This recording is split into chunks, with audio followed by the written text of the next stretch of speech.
السلام علیکم ورحمۃ اللہ وبرکاتہ۔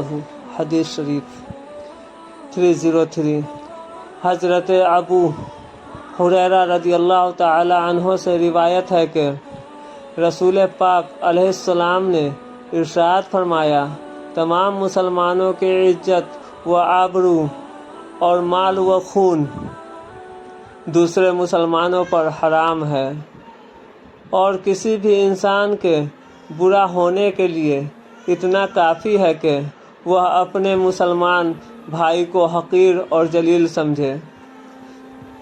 ابو داؤد شریف صفحہ نمبر 4884۔ اس حدیث پاک میں دو باتوں کا ذکر ہے۔ نمبر 1، تمام مسلمانوں کی عزت اور جان ایک دوسرے پر حرام ہے۔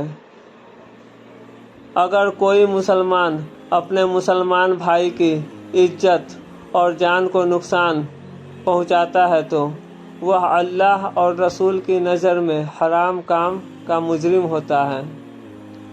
نمبر 2، اگر کوئی شخص کسی کو بھی اپنے سے کمتر گھٹیا سمجھتا ہے تو اس کے برا ہونے میں کچھ شک نہیں۔ آج کل جب ہم اپنے سماج میں دیکھتے ہیں کہ